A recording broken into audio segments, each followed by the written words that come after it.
Welcome to ஸ்கந்தாஸ் vision. இன்றைக்கி நம்ம என்ன பார்க்க போகிறோம்னா பருப்பு தோசை. அதுக்கு முதல்ல ஒரு கப்பில் அரை கப்பு பச்சரிசி, அரை கப்பு புழுங்கல் அரிசி, அரை கப்பு துவரம்பருப்பு, அரை கப்பு கடலைப்பருப்பு, அரை கப்பு பைத்தம்பருப்பு, 2 ஸ்பூன் உளுத்தம்பருப்பு,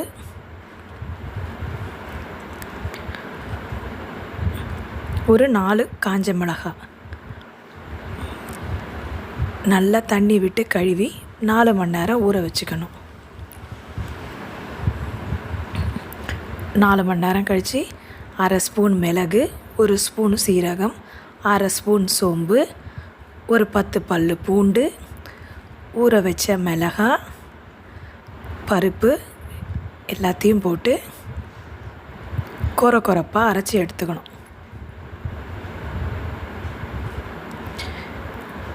இப்போது அதுக்கு தேவையான அளவு உப்பு போட்டு கலந்துக்கணும்.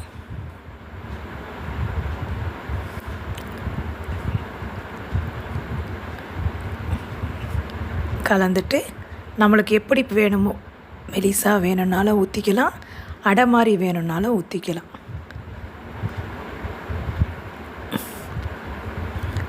சுற்றி நல்லெண்ணெய் விட்டுட்டு மூடி வச்சு 2 நிமிஷம் கழித்து திருப்பி போட்டு எடுத்திங்கன்னா மொரன்னு பருப்பு தோசை ரெடி. இதுக்கு தேங்காய் சட்னியும் வெல்லமும் வச்சு சாப்பிட்டா காம்பினேஷன் சூப்பராக இருக்கும்.